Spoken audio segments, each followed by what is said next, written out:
Hey Delaware, it's Mrs. Morton, and I'm going to read Chapter 3 of The World According to Humphrey. Chapter 3, The Two Faces of Mrs. Brisbane.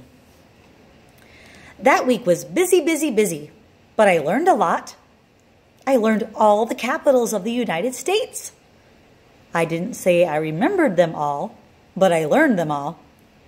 I learned about how water changes from solid to liquid to gas. I learned how to subtract fractions. I learned something else, something very weird. There are two Mrs. Brisbanes.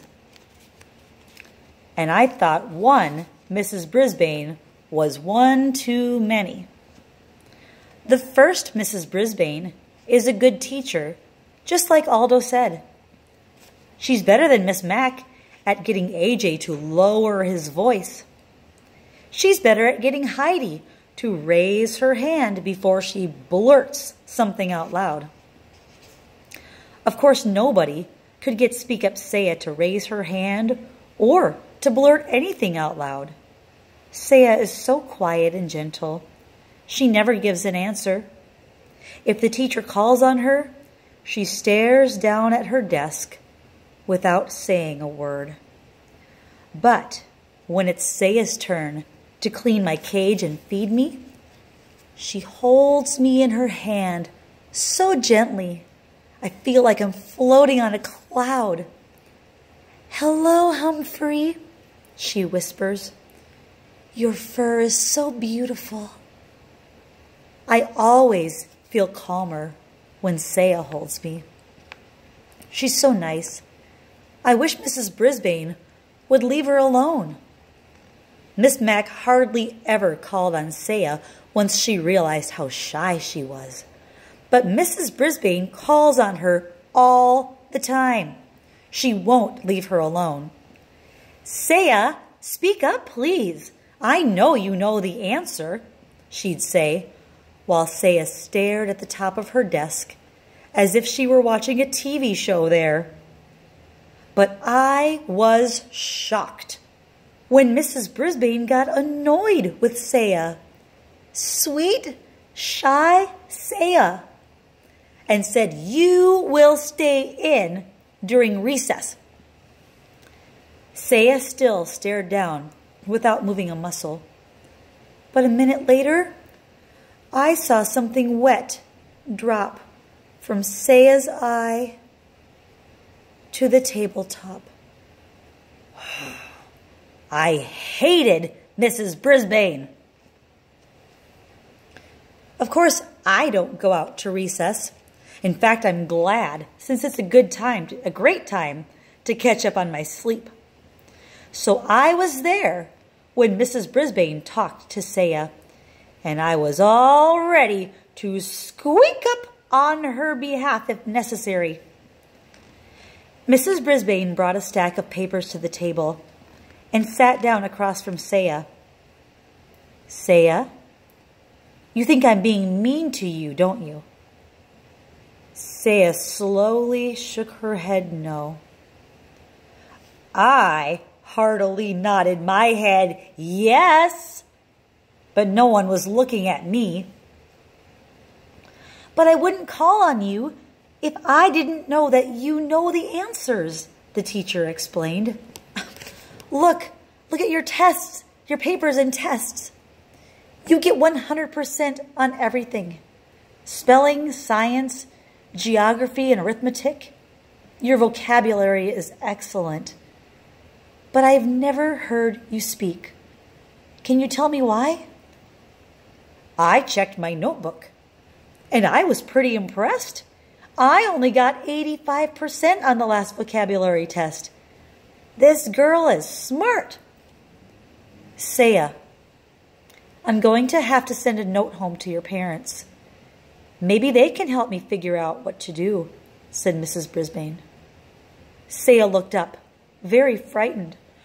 "No, please," she said. Mrs. Brisbane looked surprised. She reached over and patted Saya's arm. "I won't send a note now. if you'll promise to try. Saya looked back down at the desk and nodded. I'll tell you what. I won't call on you if you promise that sometime within the next week, you'll raise your hand on your own and answer a question. Is that a deal? Saya nodded, very slowly this time. You have to say it, Mrs. Brisbane told her. Deal, Saya whispered.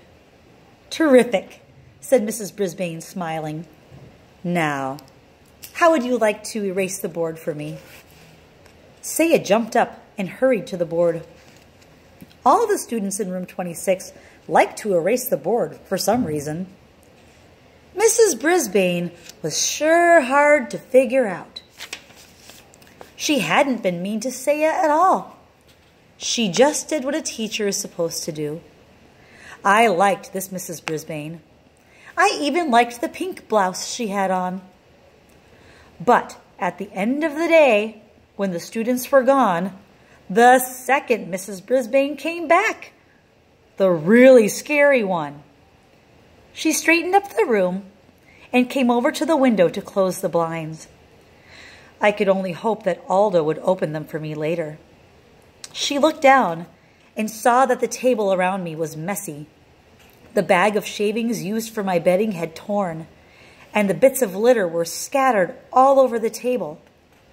Garth had done the cleaning and left the lid off my treats box. The whole table looked untidy. Good grief, said Mrs. Brisbane in a very unhappy voice. I decided to take a spin on my wheel. Usually that cheers people up, but not Mrs. Brisbane. She started to clean the table, getting paper towels and cleaning spray and muttering to herself the whole time. Not my job, she grumbled. These children are not responsible.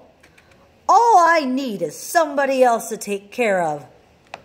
Some rodent. Nobody says rodent quite the way Mrs. Brisbane does. Then she looked down at me with angry eyes and said, You are a troublemaker. And somehow I'm going to get rid of you. Then she grabbed her purse and her papers and stormed out of room 26. For once, I didn't mind being left alone. I didn't even mind the tick, tick, tick of the clock. I was just glad that the second Mrs. Brisbane was gone.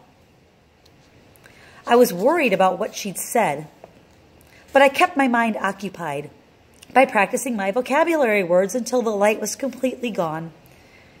If Saya got 100% correct, why couldn't I?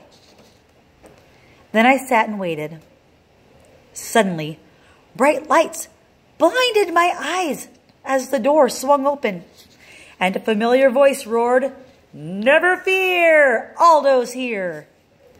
Aldo rolled his cart over next to my cage and put his face right down next to mine. How's it going, Humphrey? He asked. I tried squeaking out my story, but Aldo didn't quite catch what I was saying. Whoa, pal. Something's got your tail in a tizzy. Well, this should cheer you up. Aldo reached into a brown paper bag, pulled something out, and dangled it in front of my cage. Something to gnaw on, little buddy, he said, opening the door. Joy, joy, joy! A tiny dog biscuit. One of Miss Mac's friends gave me one of these once.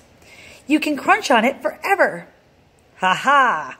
Suddenly there's a smile on your face. Aldo beamed with pride. Now, I'll clean this room real fast so we can eat our dinner together. I never saw anybody move as fast as Aldo. He turned the music up full blast, Then he mopped and polished and swept and scrubbed while I nibbled and gnawed on my biscuit. When he was finished, Aldo pulled a chair up to my cage and took out his big sandwich. You know, Humphrey, some folks might think I'm crazy talking to a hamster, but you're better company than a lot of people I know. Here, have a nice salad. It's good for you. He tore off a tiny piece of lettuce and pushed it through the wires of my cage. Thank you, I squeaked. You're welcome, said Aldo. So, what were we talking about last night? Oh yeah, loneliness. You know, I have friends, Humphrey, but during the day, when I'd like to do something, go bowling or to a movie or something, they're at work. And when they want to do something, I'm at work. Of course, there's the weekend, but I usually see my family, you know. My brother and his family, my nieces and nephews. I got a big family. Suddenly, Aldo bopped the side of his head with the palm of his hand. Whoa! Humphrey! I never told you. My nephew, he's in your class. Richie Rinaldi. He sits over there. He pointed to the far side of the room. He always has the neatest desk in class. He better, or he'll hear from his uncle. Do you know him? Of course, I squeaked. Repeat that, please, Richie, one of the nicest boys in class. But he mumbled a lot, and usually had to repeat something 2 or 3 times to be understood. Aldo crunched his bag and tossed it into the trash can. Well, I'm out of here. You know, they got a frog in room 16, but he's not good company like you are. He sings nice, though. Sing? I'll sing for you, Aldo, I thought. Squeak, squeak, squeak. Don't worry.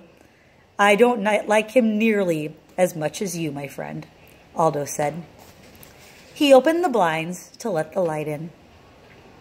Just as he was going out the door, Aldo said, See you next week, Humphrey. Next week? A cold chill came over me. Tomorrow is Friday.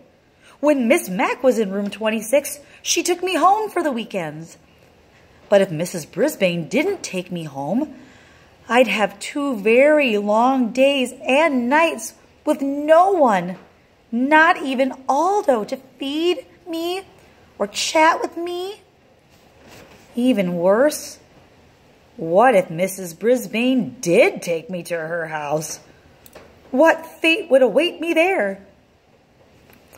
I had plenty to keep me busy the rest of the night, worrying about Mrs. Brisbane and how she planned to do away with me. Miss Mack, please come back. Tip 3. Hamsters enjoy a change in routine. Among their favorite activities are eating, grooming themselves, climbing, running, spinning, taking a nap, and being petted. Guide to the Care and Feeding of Hamsters, Dr. Harvey H. Hammer.